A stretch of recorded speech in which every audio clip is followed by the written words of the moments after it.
on that, you see.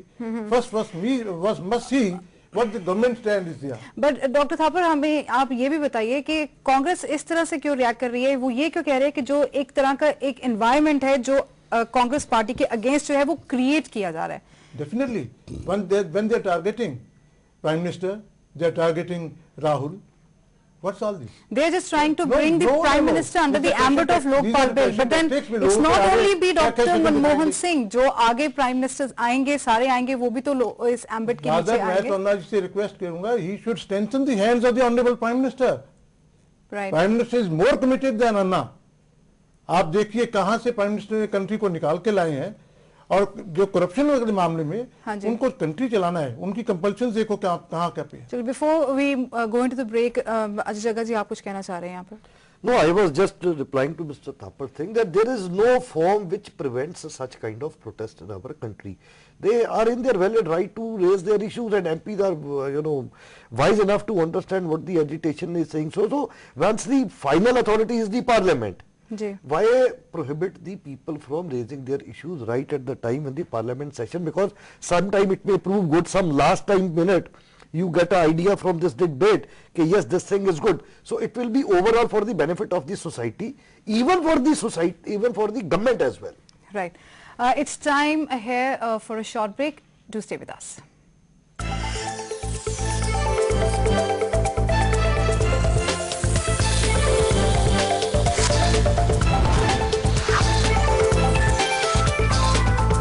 Welcome back. We are discussing the issue of debating Lokpal bill outside the parliament. Discussion ਦੇ ਵਿੱਚ ਅੱਗੇ ਵਧਣ ਤੋਂ ਪਹਿਲਾਂ ਅਸੀਂ ਕਾਲਰਸ ਲੈਣਾ ਚਾਹਾਂਗੇ ਇੱਥੇ. ਹਾਂਜੀ, ਤੁਸੀਂ ਆਪਣਾ ਨਾਮ ਦੱਸੋਗੇ? ਹੈਲੋ, ਹਾਂਜੀ, ਆਪਣਾ ਨਾਮ ਦੱਸੋਗੇ? ਹਾਂਜੀ, मैं एसके गुप्ता बोलता हूँ जी कानपुर. ਹਾਂਜੀ, एक बार दोबारा ਦੱਸੋਗੇ सर प्लीज? एसके गुप्ता बोलता हूँ जी कानपुर से. ਹਾਂਜੀ, ਤੁਸੀਂ ਕੀ ਕਹਿਣਾ ਚਾਹੋਗੇ? मैं सबसे पहले तो अन्ना जी को बधाई देना चाहूंगा कि वो अच्छे कॉज के लिए उन्होंने ये सब किया है.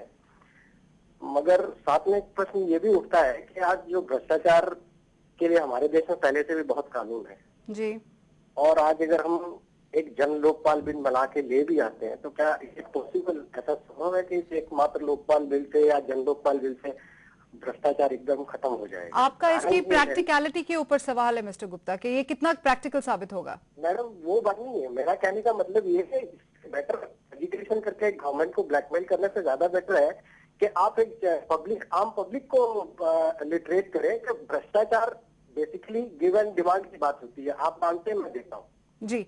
अजय जग्गा जी, आप इनके सवाल का जवाब देंगे. आपको लगता है कि गवर्नमेंट को इस इशू को लेकर जो है उसको ब्लैकमेल किया जा रहा है, जैसा कि ये समझ रहे हैं? देखिए, मैं गुप्ता जी का क्वेश्चन जो है बड़ा वैलिड है, लेकिन क्वेश्चन है कि we are living in a democracy, लोकतंत्र में वी आर लिविंग. जैसे गुप्ता जी अपना व्यू पॉइंट आप अभी देखा होगा, he is raising a point on the TV. जी. Similarly people are raising their voice और their issues at the Jantar Mantar or at the Ramlila ground. Mr. Gupta is also using their, democratic right. Others are also using their democratic right. Absolutely. So there is nothing which can stop them. Ultimately, the will has to be prevailed from the parliament only. But ये जो Mr. Gupta कह रहे हैं, they are trying to tell that the form of protest is not correct. It is not. It is a blackmail. I somehow do not agree with this thing that there is no form of protest prescribed. He is holding a protest. Somebody likes it, somebody may go. उनका कहना यह है कि मात्र कानून बनाने से शायद भ्रष्टाचार समाप्त नहीं होगा, उसके लिए अवेयरनेस भी क्रिएट करनी उन्होंने ये कहा कि इसके लिए ऑलरेडी अलग-अलग कानून बने हुए हैं. ये बात सही है कि आने से कितना इसको आप सॉल्व कर सकते हैं. कि कानून अलग से पहले भी हैं, लेकिन और ये भी सही है कि खाली कानून बनाने से कभी समस्या का समाधान नहीं होता. लेकिन ये भी जरूरत है कि ये भी आवश्यक है और ये भी सत्य है कि कानून के बिना तो बिल्कुल नहीं होता है. इसलिए कानून भी बने. और जो वो बात कह रहे हैं पब्लिक अवेयरनेस की, ये बिल्कुल सही बात है. मैं उनको एक बात बताना चाह रहा हूं, अभी जो सोनीपत की घटना हुई है, अवेयरनेस लोगों में अब आने लगी है. जहां एक महिला से किसी ने राशन कार्ड बनाने के लिए 500 रुपए मांगे और उस महिला ने 500 रुपए देने की बजाय उसकी पिटाई वगैरह की, मीडिया को बुलाया. ये अवेयरनेस की निशानी है. इसलिए कानून भी होना आवश्यक है, अवेयरनेस का होना भी आवश्यक है. दोनों चीजें एक दूसरे की पूरक हैं, दोनों के बिना काम चलने वाला नहीं है.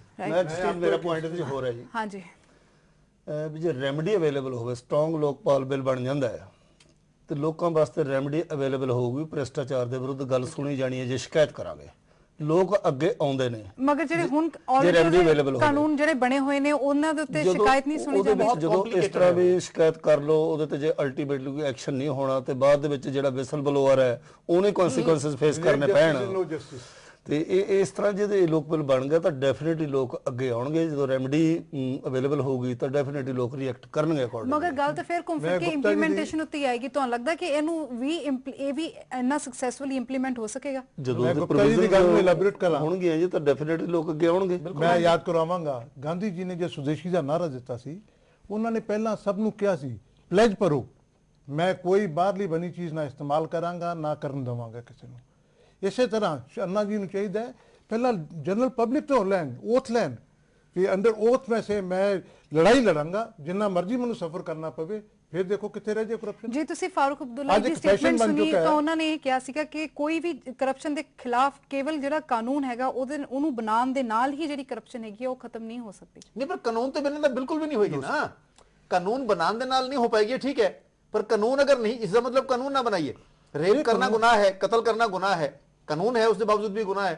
पर अगर कोई ये कहे वे क्योंकि कानून के बावजूद भी कत्ल होने इस करके कानून खत्म कर दे। चलिए अब आई थिंक आज ये प्रॉब्लम ਜਿਹੜੀ ਹੈ ਸਭ ਤੋਂ there is one problem what I foresee Anna ji ਦੀ ਲੜਾਈ ਇੱਕ ਸਿਸਟਮ ਨਾਲ ਹੈ, ਕਰਪਟ ਸਿਸਟਮ, ਇੱਕ ਬਹੁਤ ਵੱਡਾ ਇੰਸਟੀਟਿਊਸ਼ਨ ਹੈ ਕਰਪਸ਼ਨ ਇਟਸੈਲਫ। ਹਾਂਜੀ, ਉਹਨਾਂ ਨੇ ਉਸ ਨੂੰ ਕਰਕੇ ਇੱਕ ਸਾਈਡ ਤੇ ਯੂਪੀਏ ਦੇ ਨਾਲ ਲਗਾ ਲਈ ਹੈ।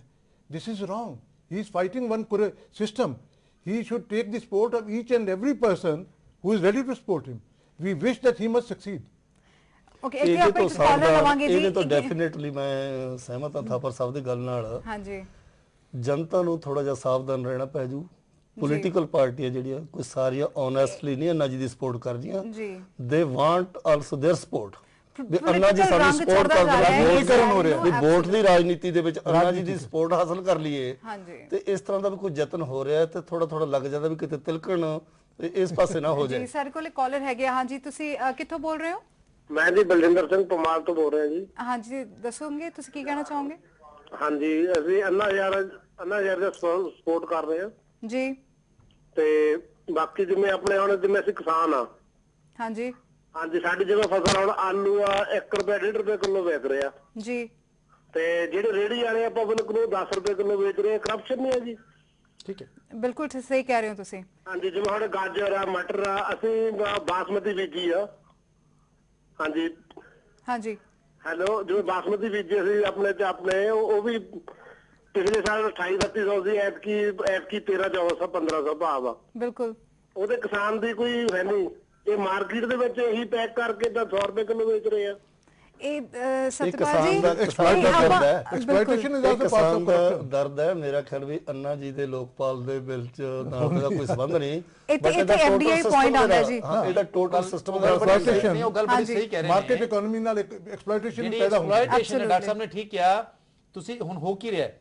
ਇਹ ਸਰਕਾਰ ਲੋਕਾਂ ਤੋਂ 2 ਰੁਪਏ ਕਿਲੋ ਆਲੂ ਲੈ ਰਹੀ ਹੈ, ਚਿਪਸ 25 ਰੁਪਏ ਦੇ ਵਿੱਚ ਜਾ ਰਹੇ ਨੇ, ਗੰਨਾ ਸਸਤਾ ਲਿੱਤਾ ਜਾ ਰਿਹਾ, ਚੀਨੀ ਮਹਿੰਗੀ ਵੇਚੀ ਜਾ ਰਹੀ ਹੈ। ਤੁਸੀਂ ਉੱਥੇ ਫੇਰ ਵੀ ਤੁਸੀਂ ਪ੍ਰੋਸੈਸਿੰਗ ਦੀ ਜਿਹੜੀ ਖਰਚਾ ਹੈਗਾ ਉਹ ਤੁਸੀਂ ਉੱਥੇ ਪਾ ਸਕਦੇ ਹੋ। ਮਗਰ ਸਿੰਪਲ ਆਲੂ ਜੇ ਤੁਸੀਂ 1 ਰੁਪਿਆ ਕਿਲੋ ਤੁਸੀਂ ਕਿਸਾਨ ਤੋਂ ਖਰੀਦ ਕੇ ਤੁਸੀਂ ਉਹਨੂੰ 10 ਰੁਪਏ ਕਿਲੋ ਮਾਰਕੀਟ ਦੇ ਵਿੱਚ ਵੇਚ ਰਹੇ ਹੋ, ਆਲੂ ਨੂੰ ਹੀ ਵੇਚ ਰਹੇ ਹੋ। ਕੋਈ ਪ੍ਰੋਸੈਸਿੰਗ ਦਾ ਖਰਚਾ ਨਹੀਂ ਹੈ। ਮੈਂ ਕਹਿ ਰਿਹਾ ਅੰਨਾ ਹਜ਼ਾਰੇ ਇਹੀ ਤਾਂ ਕਹਿ ਰਹੇ ਨੇ। ਅੰਦੋਲਨ ਕੀ ਕਹਿ ਰਿਹਾ? ਤੁਸੀਂ ਜਿਵੇਂ ਪਿਆਜ਼ ਮਹਾਰਾਸ਼ਟਰ ਵਿੱਚ 2 ਰੁਪਏ ਕਿਲੋ ਖਰੀਦ ਰਹੇ ਹੋ, ਮਾਰਕੀਟ 'ਚ 25 ਰੁਪਏ ਕਿਲੋ ਵੇਚ ਰਹੇ ਹੋ। ਆਲੂ 2 ਰੁਪਏ ਕਿਲੋ ਖਰੀਦ ਰਹੇ ਹੋ, ਮਾਰਕੀਟ 10 ਰੁਪਏ ਵੇਚ ਰਹੇ ਹੋ। ਕਿਸਾਨ ਨੂੰ ਵੀ ਲੁੱਟ ਰਹੇ ਹੋ, ਕੰਜ਼ਿਊਮਰ ਨੂੰ ਵੀ ਲੁੱਟ ਰਹੇ ਹੋ। ਇਹ ਜਿਹੜਾ ਵਿੱਚ ਦਾ ਮੁਨਾਫਾ ਕਿੱਥੇ ਜਾ ਰਿਹਾ? कितना कितने आखिर विचार करके उस पे एक्शन लेना पड़ेगा। मार्केट इकोनॉमी गवर्नमेंट की कर रही है, गवर्नमेंट बिल्कुल ਉਹਦੇ ਚ ਕੋਆਰਡੀਨੇਟ ਕਰਨ ਨੂੰ ਤਿਆਰ ਨਹੀਂ। ਸੋਸ਼ਲਿਸਟ ਰਿਪਬਲਿਕ ਬਣਨ ਦਾ ਸਾਡਾ ਟਾਰਗੇਟ ਸੀਗਾ। ਜੇ ਸੋਸ਼ਲਿਸਟ ਰਿਪਬਲਿਕ ਹੁੰਦੀ ਤੇ ਇਹ ਚੀਜ਼ਾਂ ਨਹੀਂ ਹੋਣੀਆਂ ਸੀਗੀਆਂ। ਹੁਣ ਅਸੀਂ ਓਪਨ ਮਾਰਕੀਟ ਚ ਆ ਗਏ ਹਾਂ, ਮਾਰਕੀਟ ਇਕਨੋਮੀ ਹੈ। Wheel have to face the consequences. Mister ਜਗਾ ਨੋ ਆਈ ਇਹਨਾਂ ਦਾ ਕੁਐਸਚਨ ਬਿਲਕੁਲ ਰੈਲੇਵੈਂਟ ਸੀਗਾ। ਦ ਕੁਐਸਚਨ ਇਜ਼ ਕਿ ਹੀ is talking about the supply chain system. 2 ਰੁਪਏ ਦਾ ਆਇਆ, 10 ਰੁਪਏ ਦਾ ਵਿਕ ਗਿਆ। ਨਾਓ ਦੀ fact behind this question is that common ਮੈਨ ਔਰ ਅ ਫਾਰਮਰ ਇਹਨਾਂ ਦਾ ਸੋਚਣਾ ਇਹ ਹੈ ਵੀ ਸਾਡੇ ਕੋਲ ਕੋਈ ਰਸਤਾ ਜਾਂ ਕੋਈ ਕਾਨੂੰਨ ਐਸਾ ਨਹੀਂ ਹੈ ਜਿਹਦੇ ਨਾਲ ਅਸੀਂ ਇਸ ਪ੍ਰੋਬਲਮ ਨੂੰ ਹਿੱਟ ਕਰ ਸਕੀਏ। ਸੋ ਫਰੋਮ ਸਮ ਐਂਗਲ ਉਹਨਾਂ ਨੂੰ ਲੱਗਦਾ ਕਿ ਇਹ ਅੰਨਾ ਹਜ਼ਾਰੇ ਦਾ ਜਿਹੜਾ ਬਿੱਲ ਜਾਂ ਲੋਕਪਾਲ ਦਾ ਆਏਗਾ, ਇਹਦੇ ਚ ਆਮ ਜਨਤਾ ਨੂੰ ਸ਼ਾਇਦ ਕੋਈ ਪਾਵਰ ਮਿਲੇਗੀ ਜਿਹਦੇ ਨਾਲ ਉਹ ਇਦਾਂ ਦੇ ਇਸ਼ੂ 2 and 10 ਰੁਪੀਸ ਵਾਲਿਆਂ ਨੂੰ ਹਿੱਟ ਕਰ ਸਕਣਗੇ। Ultimately we'll have to think on those. ਸਾਡੇ ਕੋਲ ਇੱਕ ਗੰਗਾਨਗਰ ਰਾਜਸਥਾਨ ਤੋਂ ਕਾਲਰ ਹੈਗੇ ਨੇ। ਹਾਂਜੀ, ਤੁਸੀਂ ਆਪਣਾ ਨਾਮ ਦੱਸੋਗੇ? ਹੈਲੋ, ਹਾਂਜੀ, ਆਪਣਾ ਨਾਮ ਦੱਸੋਗੇ? ਮੈਂ ਨਰਿੰਦਰ ਸਿੰਘ ਬੋਲਦਾ ਜੀ, ਬਠਿੰਡਾ ਤੋਂ। ਹਾਂਜੀ, ਤੁਸੀਂ ਕੀ ਕਹਿਣਾ ਚਾਹੋਗੇ? ਅਸੀਂ ਲੋਕਪਾਲ ਬਿੱਲ ਬਾਰੇ ਕਹਿਣਾ ਚਾਹੁੰਦਾ ਜੀ ਮੈਂ ਵੀ ਇਹ ਪਾਰਲੀਮੈਂਟ ਦੇ ਵਿੱਚ ਜੋ ਇਹ ਗੱਲਾਂ ਕਰ ਰਹੇ ਹਨ ਹਾਂਜੀ ਇਹ ਜਿੰਨੇ ਸੋਨੀਆ ਗਾਂਧੀ ਔਰ ਰਾਹੁਲ ਗਾਂਧੀ ਤਮਾਸ਼ਾ ਦੇਖ ਰਹੇ ਹਨ ਵੀ ਲੋਕਪਾਲ ਬਿੱਲ ਦੀ ਲੋਕ ਮੰਗ ਕਰ ਰਹੇ ਹਨ, ਲੋਕਪਾਲ ਬਿੱਲ ਪਾਸ ਹੋਣਾ ਚਾਹੀਦਾ, ਸਖਤ ਹੋਣਾ ਚਾਹੀਦਾ। ਇਹ ਸਾਰੇ ਐਮਪੀ ਜਿਹੜੇ ਕਾਂਗਰਸ ਦੇ ਜਾਂ ਆਪੋਜੀਸ਼ਨ ਦੇ ਸਾਰੇ ਦੁੱਚਪੁਣਾ ਦਿਖਾ ਰਹੇ ਆ, ਸਾਰੇ ਉੱਪਰੋਂ ਕਹਿ ਰਹੇ ਆ ਵੀ ਅਸੀਂ ਲੋਕਪਾਲ ਦੀ ਹਮਾਇਤੀ ਆ, ਅੰਦਰੋਂ ਕੋਈ ਨਹੀਂ ਚਾਹੁੰਦੇ ਲੋਕਪਾਲ ਬਿੱਲ ਪਾਸ ਹੋਵੇ। ਜੀ ਇੱਥੇ ਮੈਂ ਕਿਸੇ ਹੋਰ ਦੀ ਵੀ ਆਬਜ਼ਰਵੇਸ਼ਨ ਲੈਣਾ ਚਾਹੂੰਗੀ। ਸਾਡੇ ਨਾਲ ਇੱਕ ਦੂਜੇ ਕਾਲਰ ਜੁੜੇ ਹੋਏ ਆ ਲਾਈਨ ਉੱਤੇ। ਹਾਂਜੀ ਤੁਸੀਂ ਕੌਣ ਬੋਲ ਰਹੇ ਹੋ ਤੇ ਕਿੱਥੋਂ ਬੋਲ ਰਹੇ ਹੋ? ਮੈਂ ਜੀ ਤਾਰਾ ਸਿੰਘ ਲਬਾਣਾ ਬੋਲ ਰਿਹਾ ਜੀ, ਪਿੰਡ ਮੇਰਾ ਕੋਨੀ ਹੈ, ਮੈਂ ਡਿਸਟ੍ਰਿਕਟ ਸ੍ਰੀ ਗੰਗਾ ਰਾਜਸਥਾਨ ਦਾ ਜੀ। ਹਾਂਜੀ ਤੁਸੀਂ ਕੀ ਕਹਿਣਾ ਚਾਹੋਗੇ? ਮੈਂ ਇਹ ਕਹਿਣਾ ਚਾਹੁੰਦਾ ਜੀ ਅੰਨਾ ਹਜ਼ਾਰੇ ਤੇ ਇੰਨਾ ਇਹ ਕਾਂਗਰਸ ਵਾਲੇ ਕਿਉਂ ਭੜਕ ਰਹੇ ਹੈ ਜੀ, ਜੋ ਸਹੀ ਗੱਲ ਕਹਿ ਰਿਹਾ ਹੈ ਵੀ ਭ੍ਰਿਸ਼ਟਾਚਾਰ ਖਤਮ ਹੋਣਾ ਚਾਹੀਦਾ ਜਾਂ ਕਿ ਜੋ ਕਾਲਾ ਧਨ ਬਾਹਰ ਆਉਣਾ ਚਾਹੀਦਾ ਹਿੰਦੁਸਤਾਨ ਦੇ, ਇਹ ਕਿਉਂ ਇੰਨਾ ਗਰਮ ਹੋ ਰਿਹਾ ਉਸ ਤੇ ਜੀ? ਜੀ ਅਸੀਂ ਤੁਹਾਡਾ ਸਵਾਲ ਸਮਝ ਗਏ ਜੀ। ਜਿਹੜੀ ਕਿ ਕਾਂਗਰਸ ਪਾਰਟੀ ਵੱਲੋਂ ਇਹ ਕਿਹਾ ਜਾ ਰਿਹਾ ਹੈ ਕਿ ਵੀ ਉਹਨਾਂ ਦੇ ਅਗੇਂਸਟ ਜਿਹੜਾ ਹੈਗਾ ਕਿ এনवायरमेंट ਕ੍ਰੀਏਟ ਕੀਤਾ ਜਾ ਰਿਹਾ, ਉਸ ਉੱਤੇ ਹੁਣ ਸਵਾਲ ਉੱਠਣਾ ਸ਼ੁਰੂ ਹੋ ਗਿਆ। ਇਹਦੇ ਬਾਰੇ ਤੁਸੀਂ ਕੀ ਕਹੋਗੇ? ਦੇਖੋ ਤੁਸੀਂ ਅੰਨਾ ਜੀ ਦੀ ਮੂਵਮੈਂਟ ਤੇ ਦੇਖ ਲਓ, ਕਿਉਂਕਿ ਅੰਨਾ ਦੇ ਇੰਟੈਗ੍ਰਿਟੀ ਤੇ ਕਿਸੇ ਨੂੰ ਡਾਊਟ ਨਹੀਂ ਆ। Everybody respect him and we wish him success, ਕਿਉਂਕਿ we need corruption free India, we need this thing. Absolutely. ਪਰ ਉਹਨੂੰ ਪੋਲੀਟੀਕਲਾਈਜ਼ ਕਰਕੇ ਇੱਕ ਪਾਰਟੀ ਨੂੰ ਟਾਰਗੇਟ ਬਣਾ ਕੇ ਬਲੈਕਮੇਲ ਕਰਨ ਲਈ ਟਾਰਗੇਟ ਬਣਾ ਰਹੇ ਆ। ਉਹ ਲੋਕ ਨੇ ਜਿਹੜੇ ਹਮੇਸ਼ਾ ਹੀ ਉਹਦੇ ਖਿਲਾਫ ਰਹੇ ਪਾਰਟੀ ਦੇ। ਇਸ ਕਰਕੇ ਬੁਰੀ ਗੱਲ ਹੈ। ਅੰਨਾ ਜੀ ਨੂੰ ਚਾਹੀਦਾ ਸਭ ਦੇ ਨਾਲ ਸਪੋਰਟ ਲੈ ਕੇ ਅੱਗੇ ਵਧਾਉਣ ਕੰਮ ਨੂੰ, ਤਾਂ ਕਿ ਅਸੀਂ ਕੰਟਰੀ 'ਚ ਕੁਝ ਹਾਸਲ ਕਰ ਸਕੀਏ। ਡਾਕਟਰ ਮਨਮੋਹਨ ਸਿੰਘ ਜਦੋਂ ਪ੍ਰਾਈਮ ਮਿਨਿਸਟਰ ਬਣੇ, ਉਹਨਾਂ ਕੋਲ ਦੋ ਹੀ ਰਸਤੇ ਸੀ, ਜਾਂ ਤਾਂ ਕੰਟਰੀ ਨੂੰ ਅੱਗੇ ਲੈ ਕੇ ਜਾਂਦੇ ਜਾਂ ਕਰਪਸ਼ਨ ਨਾਲ ਪਹਿਲੇ ਦਿਨ ਲੜਦੇ ਸ਼ਹੀਦ ਹੋ ਜਾਂਦੇ। ਸ਼ਹੀਦ ਹੋਣ ਦਾ ਮਤਲਬ ਵੀ ਕੁਰਸੀ ਛੱਡ ਦਿੰਦੇ। ਉਹਨਾਂ ਨੇ ਇਹ ਸਿਲੈਕਟ ਕੀਤਾ ਵੀ ਲੜਾਈ ਲੜਾਂ, ਮੈਂ ਠੀਕ ਵੀ ਕਰਾਂ, ਕਰੈਕਟ ਵੀ ਕਰਾਂ, ਔਰ ਮੈਂ ਹੌਲੀ ਹੌਲੀ ਚੇਂਜਸ ਵੀ ਲੈ ਕੇ ਆਵਾਂ। ਵੀ ਮਸਟ ਹੈਵ ਫੇਥ ਇਨ ਹਿਮ। ਉਹਨਾਂ ਨੂੰ ਸਪੋਰਟ ਦੇ ਕੇ ਅੰਨਾ ਜੀ ਨੂੰ ਚਾਹੀਦਾ, ਉਹਨਾਂ ਦੇ ਕੋਲੋਂ ਕੰਮ ਕਰਵਾਉਣ। He is ready to work. Congress party Sonia ji, ਮੈਂ ਯਾਦ ਕਰਾਵਾਂਗਾ, Rahul Gandhi ji, he is the first person to say in parliament ਵੀ ਇਹ ਕਨਸਟੀਟਿਊਸ਼ਨਲ ਅਥਾਰਟੀ ਚਾਹੀਦੀ ਹੈ। ਪੰਜਾਬ ਕੀ ਹੋਇਆ, ਜਦੋਂ ਲੋਕਪਾਲ ਦੇ ਆਈਜੀ ਨੇ ਬਾਦਲ ਸਾਹਿਬ ਦੇ ਖਿਲਾਫ ਸ਼ੁਰੂ ਕੀਤੀ ਇਨਕੁਆਇਰੀ, तो ਇਮੀਡੀਏਟਲੀ ਉਹਨੇ ਟ੍ਰਾਂਸਫਰ ਕਰਤੀ।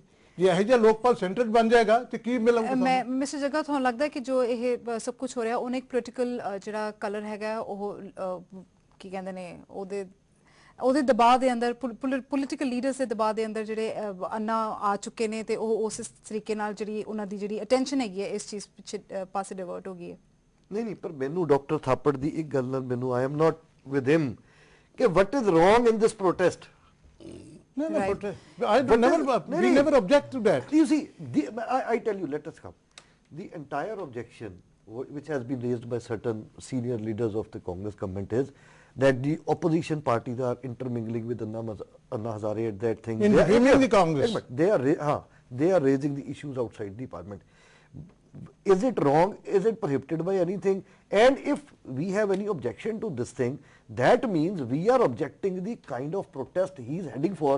Now, how he should do it, what he should do, definitely everybody has a right to say, but the man who is leading the agitation, how can you ask him to amend his ways? मैं यहाँ पे माफी चाहूंगी, हमारा यहाँ पे जो समय है वो खत्म हो गया। Doctor Thapar Are they discussing Congress? Doctor Thapar prime minister की कमिटमेंट ट्रांसलेशन भी तो होना चाहिए ना। आप सबका इस डिबेट में शामिल होने के लिए बहुत बहुत धन्यवाद। That's all we have in this edition of Prime. Till we meet again, it's good luck and goodbye.